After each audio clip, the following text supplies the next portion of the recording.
Good evening, everyone, and welcome to the Real Science Exchange, the pubcast where leading scientists and industry professionals meet over a few drinks to discuss the latest ideas and trends in animal nutrition. Hi, I'm Scott Sorrell. I'm going to be your host here tonight at the Real Science Exchange. And tonight we have the honor of celebrating the remarkable career and contributions of Dr. James Drackley from the University of Illinois, a pioneer in dairy science and animal nutrition. Dr. Drackley's groundbreaking work has reshaped our understanding of dairy cow health, metabolism, and nutrition, influencing not only academia, but also dairy producers worldwide. So join us as we take a closer look at the legacy of Dr. Jim Drackley, the man, the scientist, and his enduring influence on the dairy industry. But before we get started on this great conversation, let's do a few introductions. First, I want to welcome some past students and coworkers of Dr. Drackley. Let's start, Tom, with you. Dr. Tom Overton from from Cornell University. Welcome back to the pub tonight. Hey, thanks, Scott. It also looks like you and I didn't get the memo on plaid flannel I for. know we did. That is winter dress wear, though, right? And it is cold here where we're at here in the Northeast, isn't it, Tom? Tom, I wanted to ask you real quick. How did you first come to meet Dr. Drackley? What was that process like? Yeah, so I met Jim first. I was in graduate school at University of Illinois. I showed up in 1991, and he'd been there for a relatively short time at that point in time, and he was certainly right on the same hallway. My master's degree was with Jimmy Clark, and then again switched to Jim's mentorship for a PhD. But yeah, so I mean, the grad students were all kind of housed together, so lots of interaction between students that were, working for the various faculty members on the dairy side. Okay. Now, did Jim find you, or did you find him? How'd you guys get connected? Well, it was a natural connection, right? Because we all kind of were, we had ruminant nutrition seminar. I mean, there was all kinds of ways to interact and stuff like that. So I guess it was kind of mutual. All right. Thank you, Tom. And we're have a newcomer to the pub tonight, Dr. Phil Cardoso from the University of Illinois. Welcome, Phil. Welcome. This is your first time here. Yeah, glad to be here. Thank you for the Yeah. invitation. Yeah. So I've got the same question for you. How did you come to know Dr. Jim Drackley? Well, I think to be accurate, the first time was on paper. So I did my master's degree back in Brazil and was related to displacement of abomasum. So I was reading all this research, and then I said, I think I'd like to do a PhD. Really learn nutrition. The vet school was not the strongest in that time, at least on nutrition, and then at that time, I remember paying FedEx to ship all my paperwork back to Illinois. And then I got this email from Jim say, "Hey, are you really interested, or are you serious about pursuing your PhD?" And then we just start talking. And then I'm not sure if I remember correctly, but I think at that time, and we were talking about 2009, they would go to the secretary, or Jim would go to the secretary, and there was a box with a bunch of applications, and then they would select the students. But I'll let Jim say how the process of looking for the students changed through time. Nowadays, we do all online, so it's much faster, I would say. Not sure easier, but faster. Yeah. You want to comment on that, Jim? Yeah, I think that sparks some memories there of the secretary with the box of applications.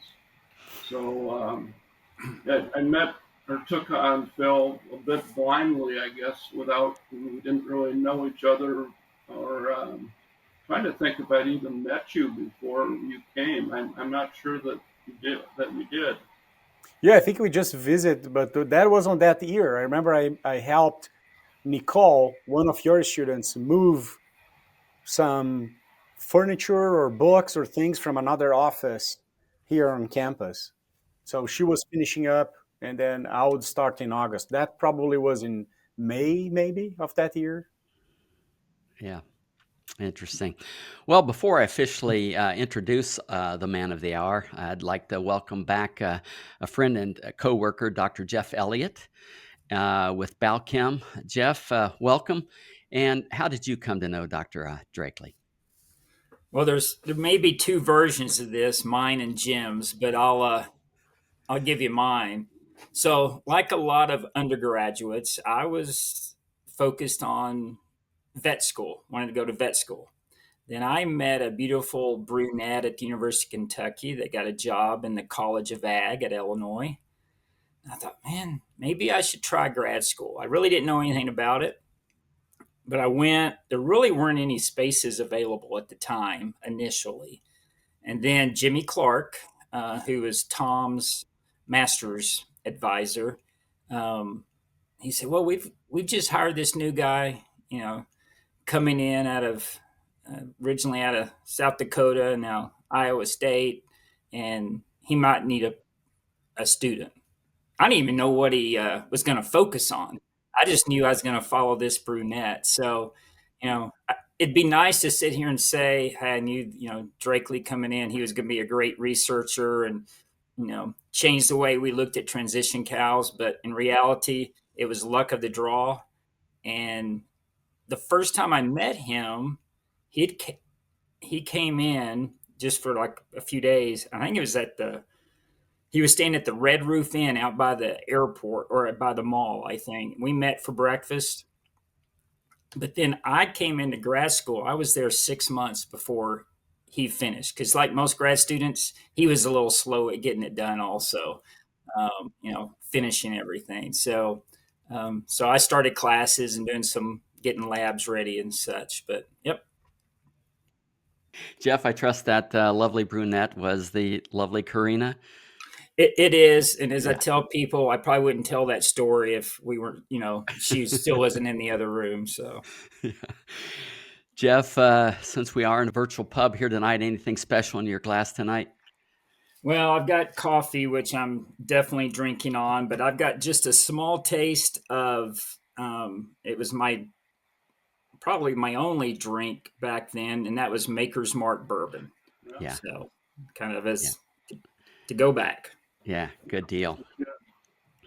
And finally, the man of the hour, Dr. Jim Drackley. Jim, welcome back to the Real Science Exchange, and congratulations on your recent retirement. Thanks, Scott. Yeah. Gentlemen, as we start the conversation tonight, let's first raise our glasses to a great mentor, dairy scientist, and an even better man. Here's to Dr. Jim Drackley. Cheers. All right, Jim.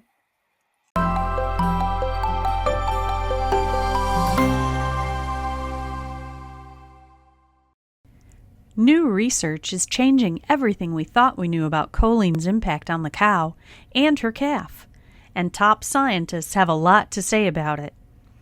They are presenting new research that supports choline as a required nutrient to optimize milk production, choline as a required nutrient to support a healthy transition, choline as a required nutrient to improve calf health and growth, and choline as a required nutrient to increase colostrum quantity.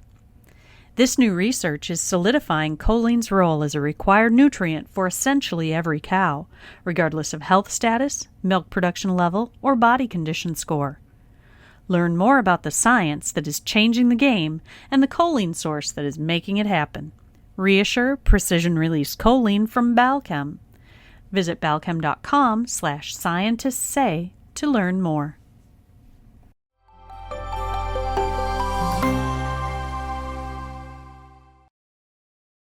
So, Jim, I guess as we get started, I'd like to go right back to the beginning.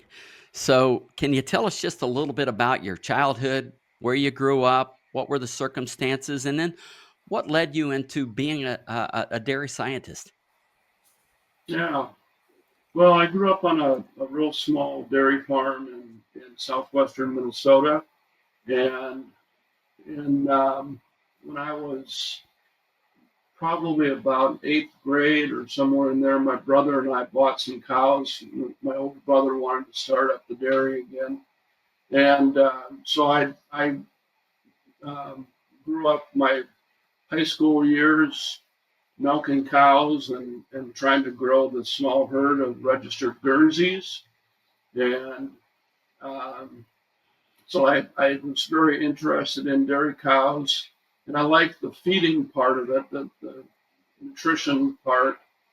I was also always kind of a science nerd. I really enjoyed chemistry, and when I kind of found out that nutrition was applied chemistry, that struck my interest. I had an older brother-in-law that was going through graduate school after he got out of the military, and so I kind of had an understanding of what graduate school was. So when I went to college at SDSU, um, I told my advisor it was Ken McGuffey. Many of you know him. Um, I told him that I was interested in research, and he got me in working in the research lab right away and put me in all of the difficult courses like the full calculus series that all the engineers took, and um, what else? Physics and so on. And I thought he was kind of crazy to put me in all that stuff, but I learned years later that he was actually looking out for my welfare and becoming a scientist. So that's kind of how I got into research. When I finished college, I had a couple of offers to go into the industry. I had an offer to work in the AI industry in California, and had a chance to work for a feed company here in the Midwest, and just decided that I was going to go on into graduate school and take up my interest in research. So that's how that happened. Okay. So you mentioned Dr. McGuffey.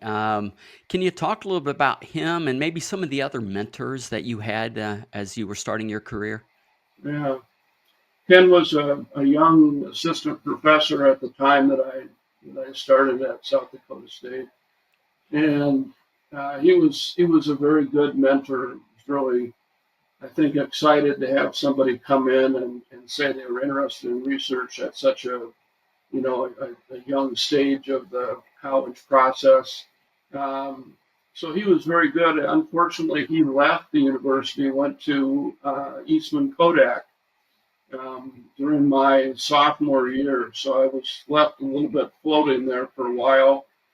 Dropped out of the second semester of calculus and the second semester of organic chemistry because I hated organic chemistry with the person that was teaching it at South Dakota State.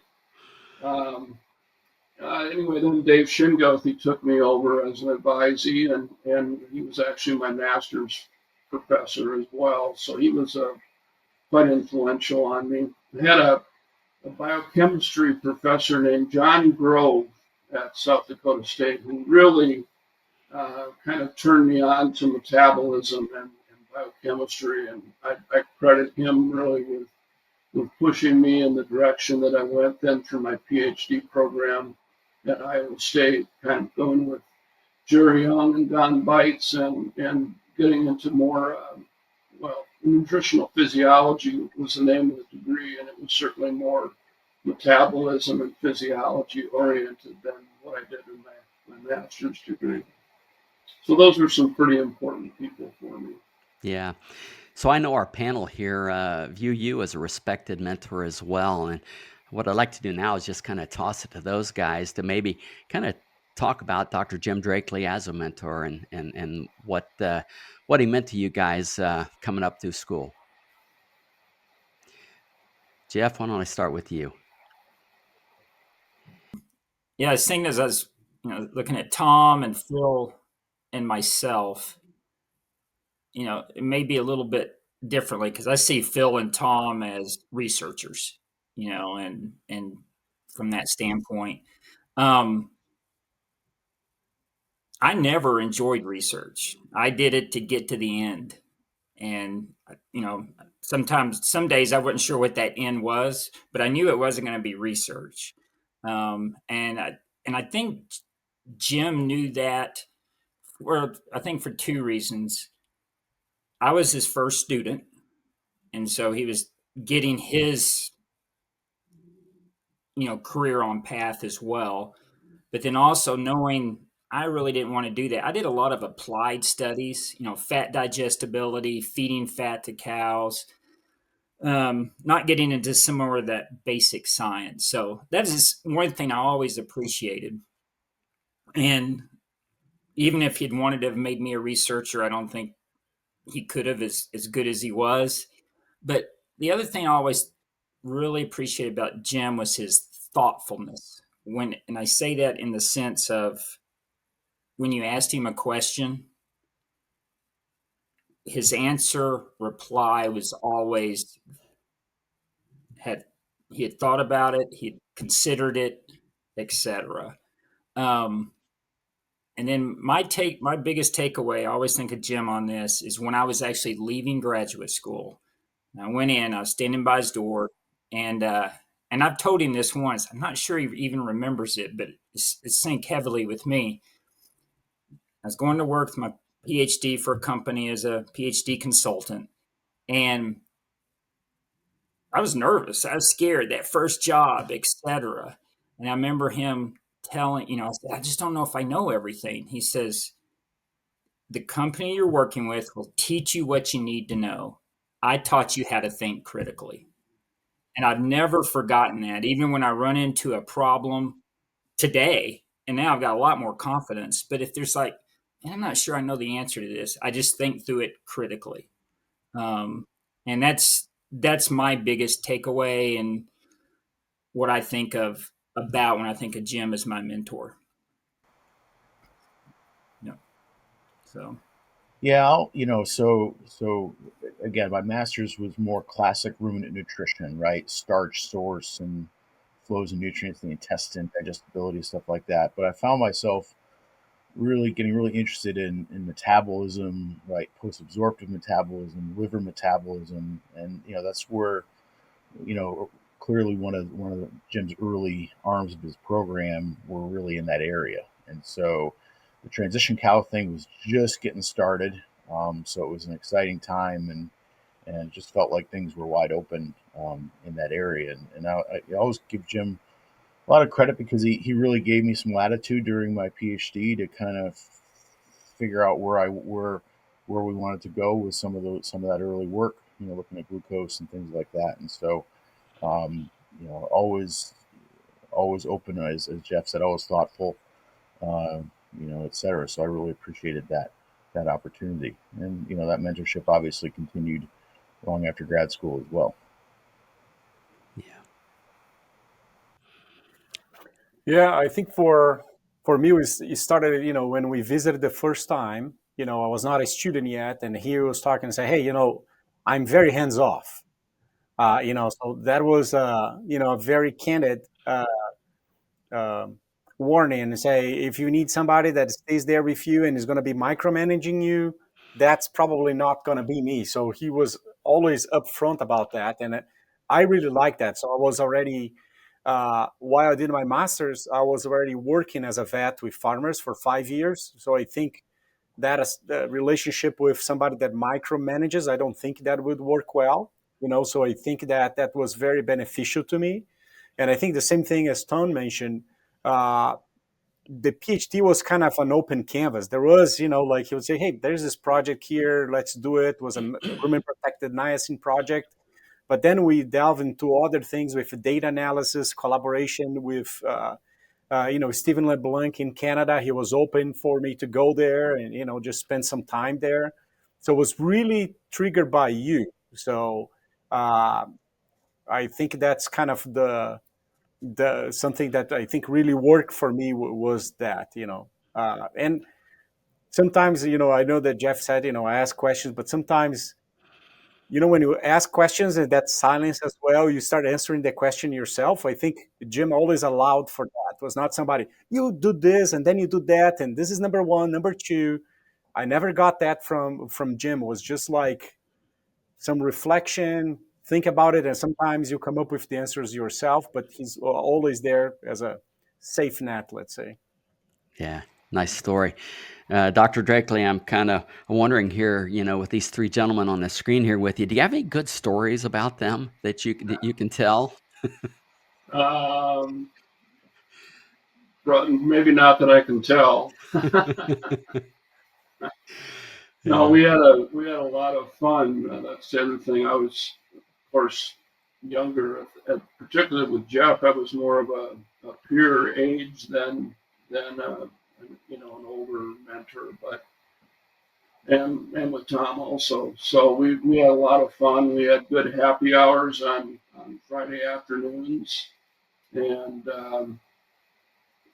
just they always kept me sharp. I like they've expressed. I'm kind of a hands off guy, but would look forward to the times we met and would talk about data or how the research was going, and just a pleasure to be a colleague of them more than a mentor, I think. Yeah. So So, Jim, I know you as a modest man, but what I'd like you to do now is can you talk about what you think some of your major contributions to the industry have been? Well, I think certainly there's a couple that I'm pretty proud of that I think have made some difference in the industry. And one of those was kind of developing or expanding the knowledge of the controlled energy dry cow programs, where we would feed typically a large amount of straw with corn silage and to help control the energy intake. We did a lot of work in that area trying to show why it seemed to work in the field, and it's gratifying. Everywhere I go in the world now, it's at least the principles are being applied. So I think that's had some big impact on the industry. And the other area would be in the baby calf nutrition. It's gratifying to see, and at this point, over the last probably 10 years or so, the amount of milk that's being fed on farms is considerably greater now on average than it was when I started in the industry. And I worked pretty hard on that area along with guys like Mike Van Amberg at Cornell, and it's gratifying to see that practice been taken up a lot more than it was earlier. It was a struggle to get farmers to feed more milk. They're always concerned about daily cost, and of course the returns are not immediate other than better growth early. So it was a tough sell for a lot of people to talk them into why they should be feeding more milk.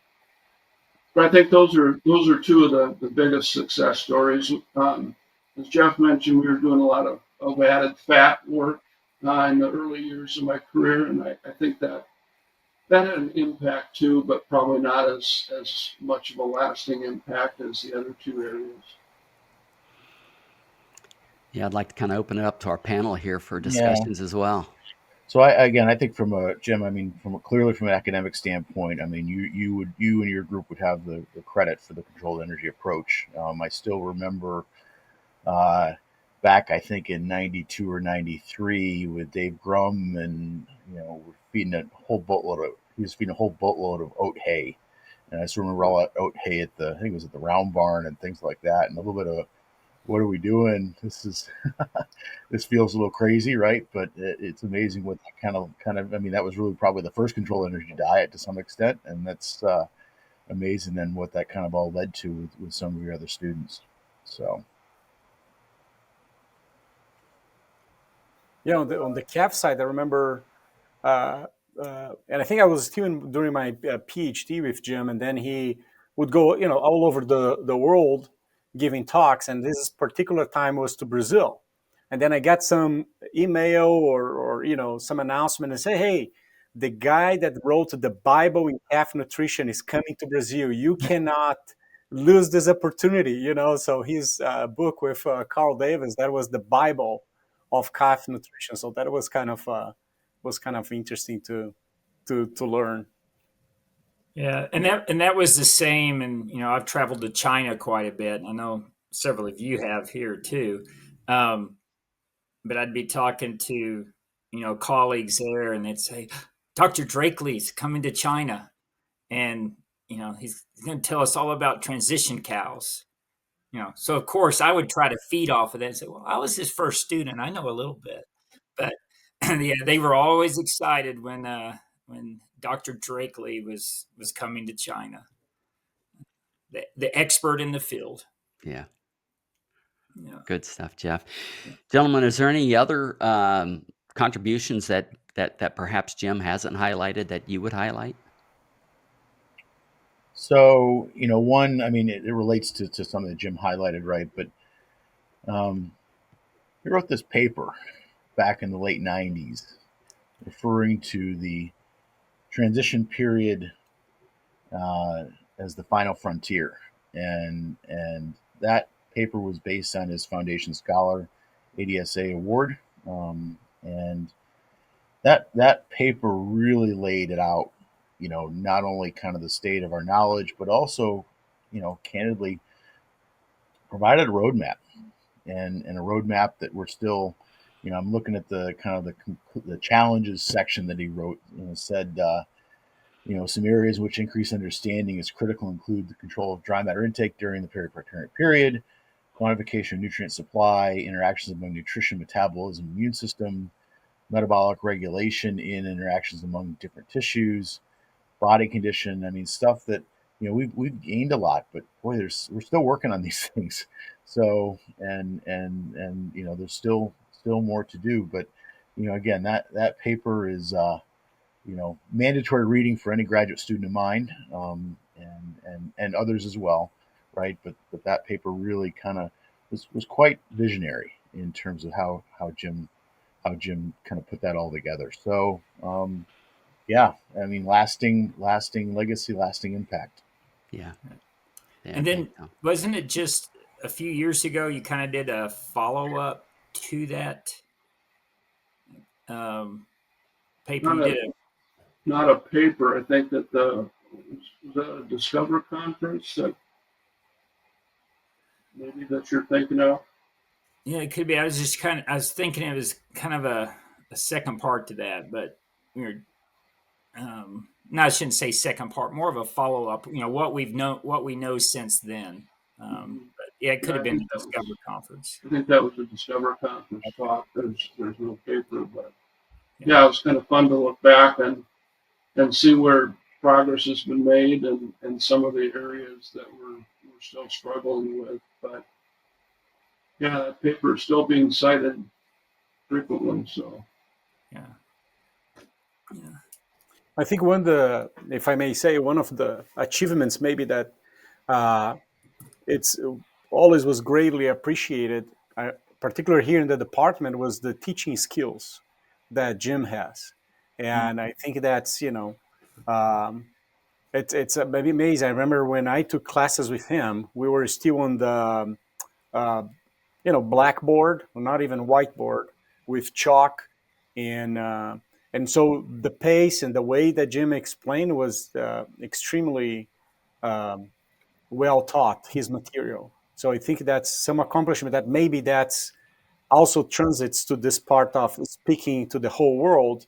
Maybe it makes it easier for him because he already has so much training and established such a rapport with students that he's always regarded, grad students, undergrads, on that ruminant nutrition class and other classes that he taught. So I think it's a big achievement as well. yeah, the teaching part of the job was the part that scared me the most when I started. Like most of us, I didn't have any formal teaching training or experience.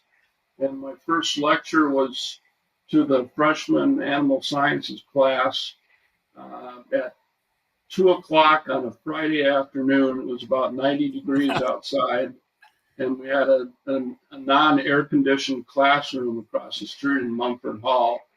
And talk about a humbling experience. That was tough. But I worked hard at it because it was the part that I was worried the most about, and got to really enjoying it as I got further along in my career, and I think I was able to be successful, but it was the area that I worked on the most and worried about the most. If I may ask you, when did you develop the dance? I'm not sure you want to perform here. There's a famous dance to explain peristaltism or something like that. Yeah, the peristalsis dance. So I just talking about gut motility and so on, and one of the factors would be peristalsis in the lower tract. And then you also have these segmented contractions in the small intestine that kind of are squeezing local areas of the intestine to keep mixing. And at the same time, you're moving things down the track. So I would do this little dance in front of my class to show peristalsis and segmented contractions, and it got to be quite famous. There's got to be a video of that somewhere. We'll have to find it. I hope not. I don't think cell phones were that popular at that time. No. You're lucky. We'll put it up against Milo Wilbank from Wisconsin, Madison, doing his ovulation dance or simulation, apparently. So, So Jim, you said you work hard at being a good teacher. Can you talk a little bit about maybe your style and how you went about it? Well, my style was always to be really organized. I kind of developed being an outliner, so I would try to to present things in an outlined fashion where you could identify the main heading or main topic and then work down through the details. As Phil said, I did start writing a lot on the chalkboard, and that was again based on some experiences from people that I considered mentors. That's a way that I learned really well.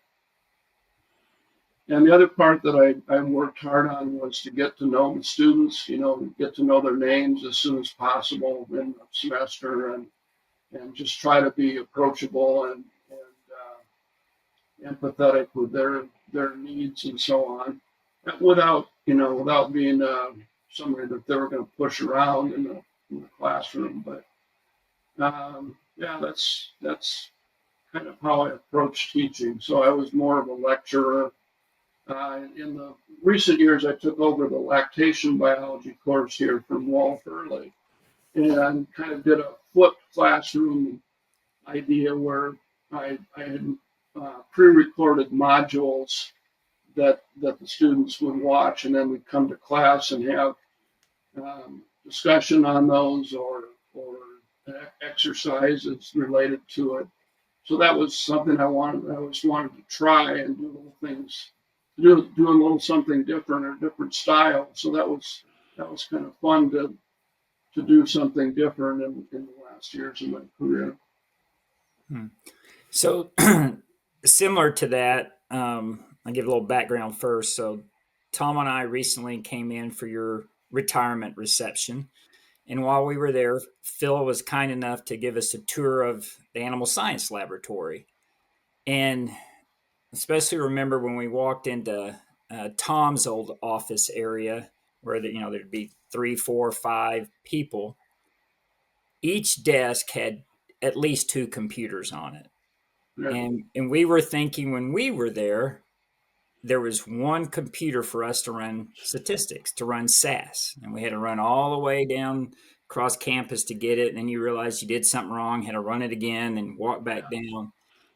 But in knowing that, how did instructing the students change over the years, just with the technologies or maybe instructing them how to do their research? I'd be curious of that. Well, certainly from a teaching standpoint, when PowerPoint came in and became popular, just about everything went over to being presented on PowerPoint slides. So that was a big change in format.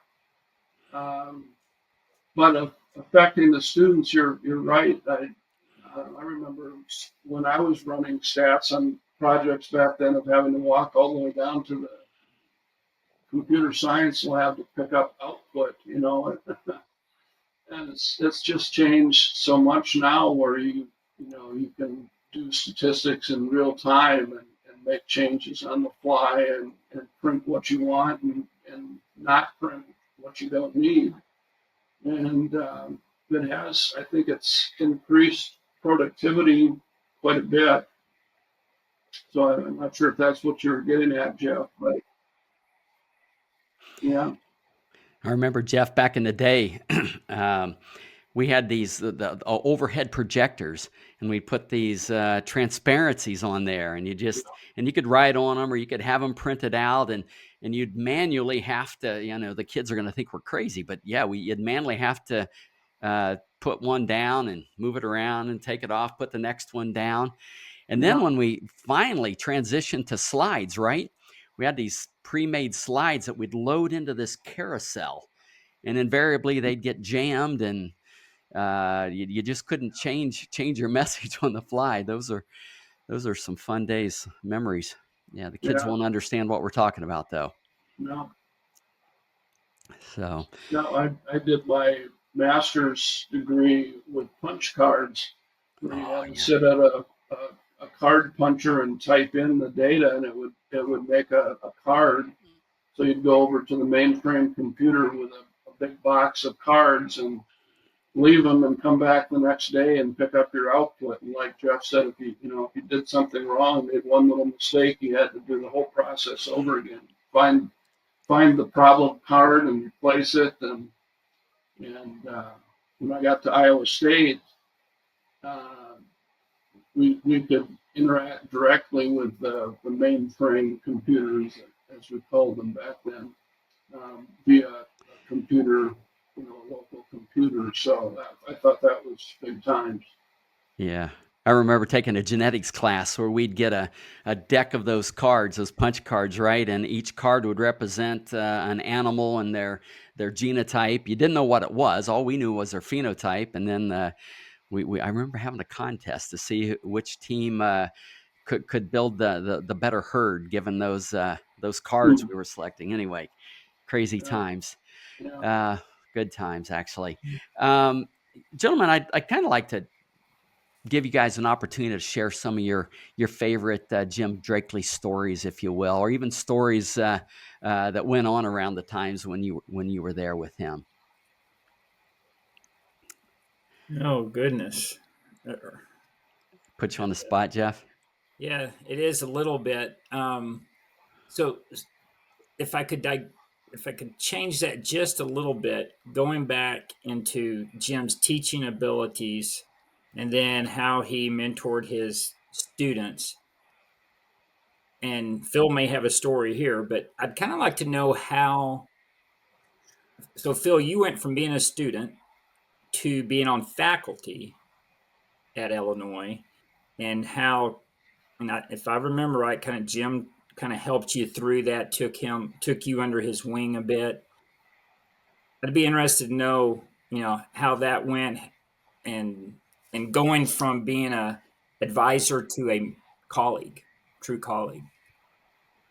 Yeah, I think the first thing he told me, oh, now, actually, that was after the PhD. And that transition was fairly quick from the PhD to starting my position here after Hutchins retired, and was, oh, now you have to call me Jim.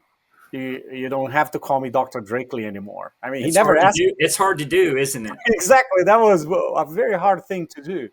But it was extremely helpful because, you want to, and you have to, for tenure purposes, to showcase and develop your own program. So he was very clear on kind of say, hey, this can be your path. This is going to still be my path. So we don't get mixed here. So it's very easy for everybody in the department to understand what you're doing, what you're not doing. But also, I remember that we would go out with other two faculty for lunch every, I think, 6 months or every year, where I would send them my CV and just get input on, hey, this is what I'm doing. What do you think? What I should do wrong, different? And so that was very, very helpful from Jim on that coaching that I think it still happens today. So I was very lucky to be able to have those three things, like where I was a student with Jim, and then, as a colleague, and now as a, let's say, coach advisor, off the job. Right. Yeah. Yeah. And that would be one of my, I think if I had a regret, it would be that after I left the university, and got my job. And part of it is you're starting a family, you're starting that new job, you've got new colleagues that you kind of depend on. I don't think I kept that connection with Jim immediately. Then in a few years later, it's like, yeah, I need to keep contacting him and meet his students. And, I've got to meet a lot of his students over the years, but it was those first, I don't know, 5, 8 years. I wish I'd done more of that to have him coach me even then. Hmm. So Scott, you're talking stories. So first I've got a question for Jim. I don't know if this was an urban myth or not, but at one point I thought I'd heard, are you allergic to cows? I am actually, yeah. Okay. Yeah, if I have a lot of contact with the skin on a short sleeved arm or something, I'll get a kind of a red rash, and also allergic to straw. So it's kind of a funny comparison, but Yeah. Very Yeah. ironic. Yeah. Feeding high straw diets to yeah, cows. the cows.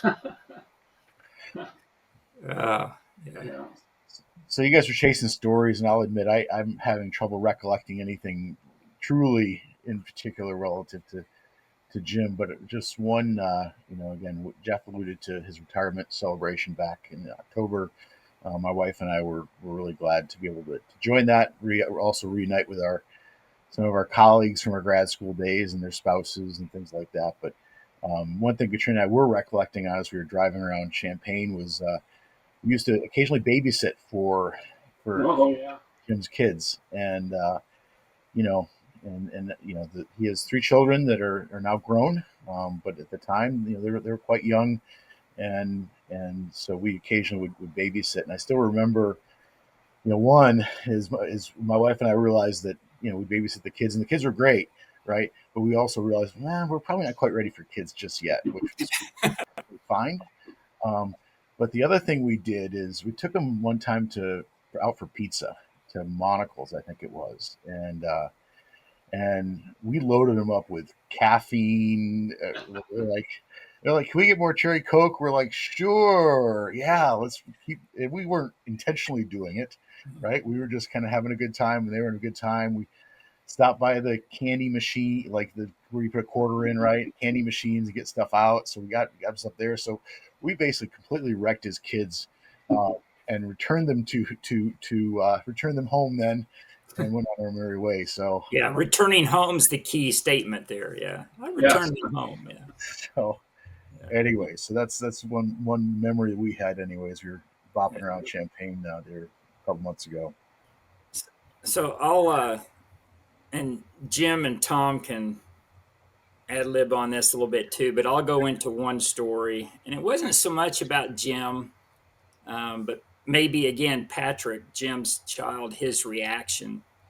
So I'm going to the birthday or to the going away party. Here we Um, go. yeah. So we had a guy that was leaving the university, and a couple of grad students came up to me and said, if we build this large cake, will you jump out of it? And I was like, sure. Because I didn't think they were going to make this cake for this guy that was leaving the university. Lo and behold, they make this 3-tier cake on a cart. So it was mobile, and it had a hinged roof on it, or the top part. So I dressed up. I went to the Carla's sorority and got a mini skirt, black leather mini skirt. I was gonna wear fishnet pantyhose, but the hairs on my legs stuck out, so I had to put on regular pantyhose underneath them, and had a wig on, etc. And they roll me in. I jump out, and I went and sat on Jim's lap, and his Patrick was like 2 seats away, and I thought Patrick, he didn't know who I was, of course. And just the look on Patrick's eyes were almost priceless. Yeah, that's my oldest son. Yeah. Yeah, Oh my goodness. Does anybody have pictures of that? I'd love to put those in the show notes. you know, I don't know. Uh, Again, that was back before the days of cell phones and mobile cameras. So, Yeah. Yeah, I true. think if anybody has them, it's Dave LeCount. that should be. We have to check in with Dave. Yeah. Jim, any fond memories you'd like to share with us of your time at university? There's so many. Every cohort of grad students that came along, there's different memories. It's that's the most satisfying part of my career. I think is to look back on all the great grad students that I had and see how successful they've become, on their own, and just the research, being involved with the research that they were doing, and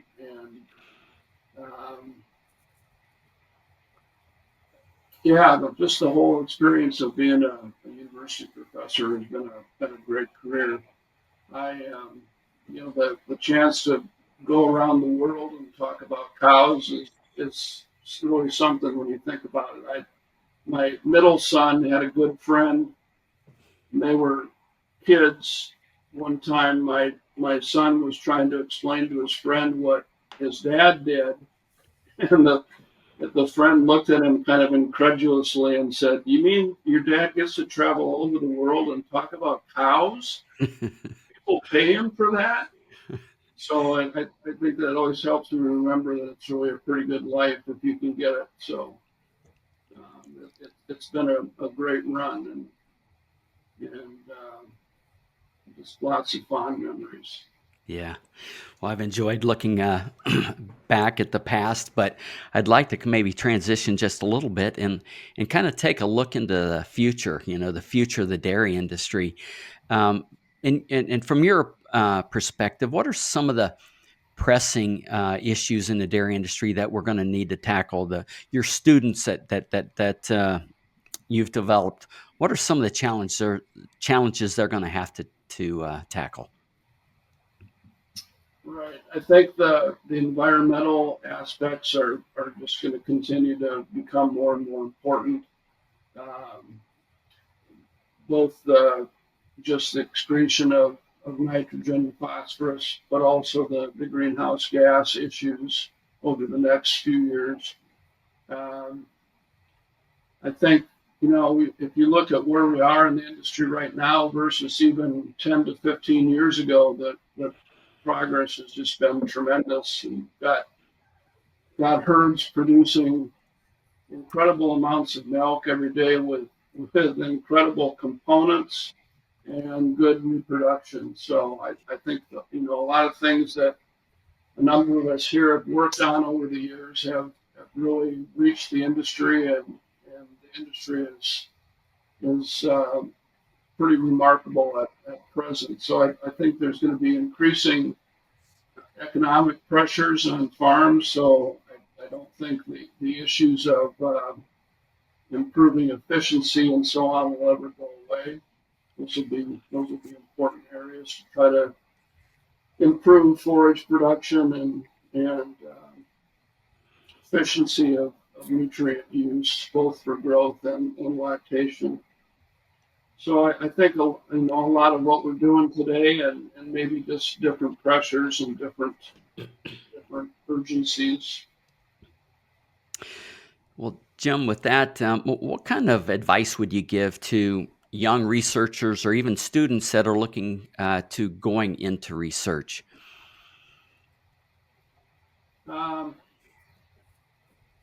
I think you've got to carve out a niche for yourself. It's sometimes can seem daunting to find a project area to work on. I remember as a young researcher, probably in the first 3 or 4 years of my career, being at ADSA meetings with Mike Vandehar, who was an old classmate of mine at Iowa State.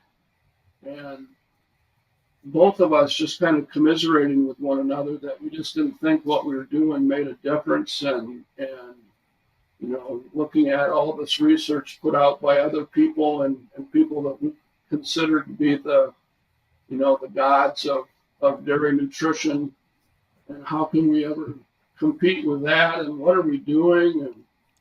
And so the first few years can be a little rugged, but I think identifying an area and making a logical approach to attack that area, investigate, and just using good science.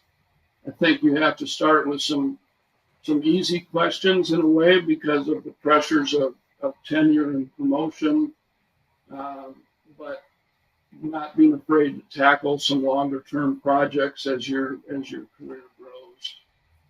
So those would be a few things that I would pass on. So that's an interesting comment about finding your niche, right? And you actually found a couple niches as you were coming up in transition cow and then calves. How did you go about doing that? Was that something you did intentionally, or was it kind of serendipitous? Couple of both of those. I think my interest in the transition area grew out of my PhD work, where I was looking at fatty liver and ketosis. And so as the whole idea of the transition period was being developed, that was a natural to just keep going in that area. The high straw area really came from guys like Gordy Jones and just there's a lot of suspicion in the industry or not convinced that was a good approach to go to. So we dabbled in that a little bit at first, and based on the work that Tom mentioned earlier and from Dave Brum's studies. So it was an area that kind of logically fell into place, I guess, based on work of Gordy Jones and Pete Drem and a couple of vets that were doing the process in the industry. The calf area was more serendipity. I had never paid much attention to calves. I didn't like working with calves when I was a kid on the farm. But when I got to Illinois, shortly after that, I got involved through Carl Davis with one of the milk replacer manufacturing companies, and did a couple projects of literature review and so on. And then Ed Jaster, who was another professor here that left and went to Cal Poly, had a couple of ongoing calf projects that I was asked to finish and help the students finish. So that was just kind of serendipity that I got involved with calves, and found that as long as I didn't have to be the ones feeding the calves every day, I really kind of enjoyed the science of them and the issues around the growth and development. So I think that's another message maybe is, not to close the door on any potential opportunities that could turn out to be very, very fruitful. Yeah. Thank you for that. Gentlemen, this has been an enjoyable conversation. I've really enjoyed this evening. They've just flickered the lights. That signals that it is last call. And what I'd like to do is just kind of step back, go around the room, and give you guys one last time to salute Dr. Drackley and his accomplishments. Jeff, would you mind starting us off? Our last call question is sponsored by AminoSure XM Precision Release Methionine, the next generation in amino acid balancing. With AminoSure XM, you can save up to 5 cents per cow per day on your methionine investment. Try it today and receive an additional 2.5 cents per cow per day savings with Balchem's limited time rebate offer. Contact your Balchem representative to learn more. Sure, no, I very, very much appreciate you allowing me to work with you early on, and you starting your career, me not having any clue what I wanted to do, and but it's really started the mold of my career, and got me to go into some places I never dreamt I would travel to, and doing things I never thought I would do. Two things. Again, when I get those hard questions, I always think about just think critically and have a thoughtful response, and that always clicks in. But while we were talking, one other thing, and you'll pop into my head at times, is when I'm writing. Um, we didn't cover this, but Jim was very meticulous in his writing and the grammar. And if I remember right, your mother was an English teacher. My father was an English teacher, but my Father mother was, was also a grade school teacher. yeah. And so where we place the adverb was very important in our sentence. And it's still funny. I'll be writing, I'll think, where's that adverb go? And I think about, actually, I guess I think about Jim's dad and didn't even know him, but it just clicks in my mind. So, but for everything, yes. Yeah. Thank you, Jim.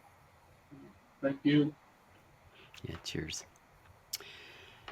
Yeah, and I'll second that, Jim. I just again thank you for the opportunity you provided me as a graduate student, and all the mentorship there, as well as putting up with some of my insecurities as I was trying to get established as a young assistant professor. Kind of figure out how to carve my own niche, and again appreciate all the friendship over time. So, cheers. Cheers. Thanks, Tom.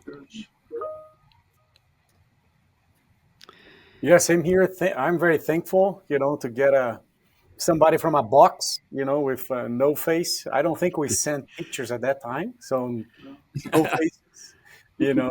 Uh, so I think that was very helpful. I'm glad that you didn't become the FBI agent I was told you were sometimes by some fellow grad students, because they were always, where is Jim? They would be checking the door, and Jim has a very smooth way of walking. So he would come back and in from the office, and oh, we just miss him. We need, at that time, I think we were 10 students, I think 10 or 11 grad students, and all fighting for Jim's attention. And I think he dealt it very well, where, hey, I think you need to think a little bit by yourself a little bit. So thank you for allowing us to grow, and give the platform for us to do so, and to always be available. Thank you. Yeah, thank you, Phil. Cheers. Yeah. And Dr. Drackley, any final thoughts for us? Well, I'd like to thank you for an invitation to do this podcast, and I feel very honored to be a part of it. As I said before, it's been a great career. I've had so many good experiences. That not all good experiences, of course. There's been some challenges, but University of Illinois is a great place, full of really curious people that are anxious to collaborate, and so it's been a wonderful career. And I'm looking forward to staying involved with the industry through at least the early part of my retirement. So I'm not going away. I just need a little different role for the next several years. Yeah. Well, I want to thank you for joining us here at the pub. I also want to thank Tom and Jeff and Phil for joining us as well. We just appreciate you. We appreciate your legacy. We appreciate what you've done for the industry. And again, thank you for joining us here tonight. And thank you to our loyal listeners for joining us as well.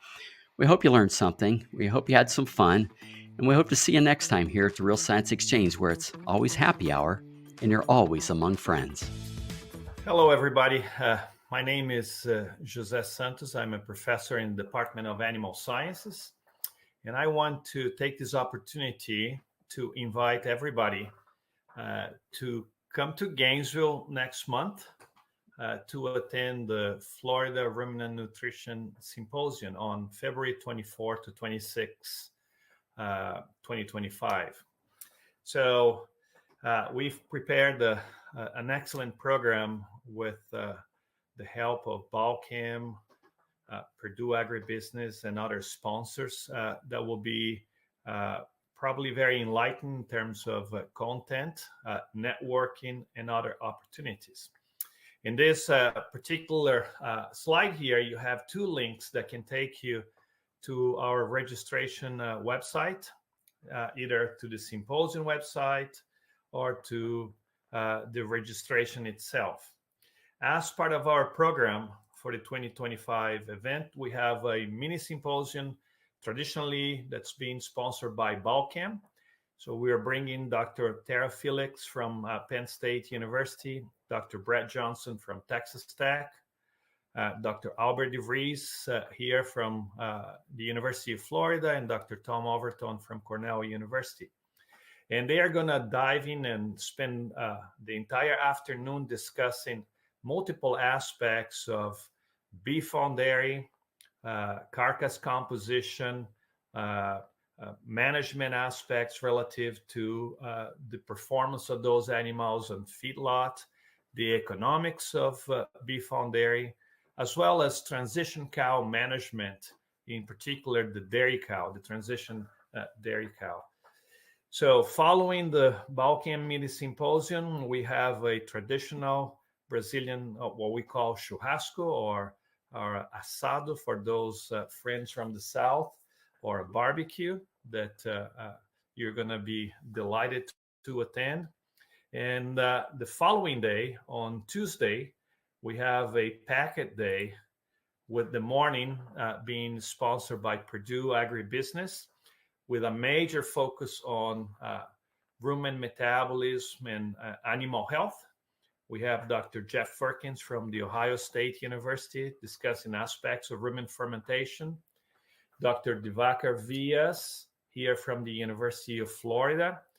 Dr. Alex Bach from Spain, and Dr. Lance Baumgart from Iowa State University. So the whole morning will be taken by those four speakers with a lot of discussion, followed by a lunch, and then we have a full afternoon planned for that Tuesday, February 25th. So in the program of Tuesday afternoon, we have this lineup of speakers here on top. And for the Wednesday morning, we have this other lineup of speakers here on the bottom. So Dr. Bob Cousins, who is an expert on zinc metabolism and zinc transport, will start our afternoon program, followed by Dr. Dave Fraser from University of Sydney College of Veterinary Medicine in Australia. And we're going to finish our first session of the afternoon with Dr. Jerry Spears. So the whole goal of this first session in the afternoon is to really target and focus on mineral metabolism. Dr. Cousins will discuss zinc. Dr. Fraser will focus on calcium. And then Dr. Spears will talk about different sources of trace minerals for ruminants. So we'll have a break followed by three other speakers who will focus primarily on manipulations of the early calf and impacts on lifetime. So Dr. Jim Drackley from University of Illinois will talk about nutrient requirements of the pre-wean dairy heifer, followed by Dr. Javier Martin Terezo from Trouw Nutrition in the Netherlands. He's going to discuss experiments in which they manipulate the diet during the pre-weaning period and what impact that has on lifetime productivity. And then we have our own PhD student here, Mazur Sagir, who works under the mentorship of Dr. Pete Hansen, who's been doing experiments looking at manipulation of the medium in which embryos develop early on and what impact that has on the offspring. He's also conducted experiments in which he's strategically supplemented methyl donors such as room-protected choline, looking at potential impacts on offspring development in beef and dairy cattle. In the following day, we have a mixture of presentations focusing on newer methods to understand rumen fermentation using breath of cows, which is what Dr. Mutian New from Switzerland is going to discuss with us. So they have new technologies that can be used that are not invasive to evaluate ruminal fermentation. Then Dr. John Gieser will talk about new methods to evaluate forage quality and how that can play a role in diet formulation for dairy cattle. Our own Lais Lima, who is a PhD student under the mentorship of Dr. Divakar Vias, will talk about the experiments she's done looking at nutrient cycle on a farm, focusing primarily on nitrogen, but other nutrients. And then we have, again, Dr. Brad Johnson, Dr. Tara Felix, which will complete the program on that Wednesday, discussing impacts of beef on dairy on the cow itself, the cow that carries that calf. That will be some of what Dr. Tara Felix will discuss. So now going back of beef on dairy implications to the dairy cow, and Dr. Brad Johnson will discuss aspects of tissue deposition, adiposity, and muscle deposition in animals relative to interventions with beef on dairy. So we believe we have a attractive program with a lot of interesting information.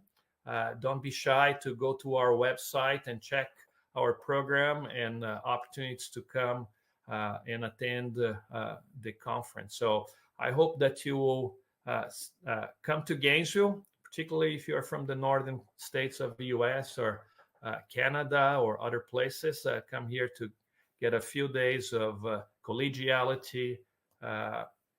Defrost some, will be warm, hopefully, here in Gainesville, and enjoy this extension program. So I thank you, and I hope to see you all here in Gainesville next February.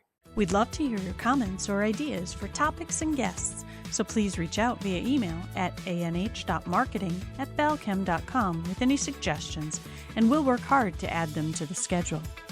Don't forget to leave a 5-star rating on your way out. You can request your Real Science Exchange t-shirt in just a few easy steps.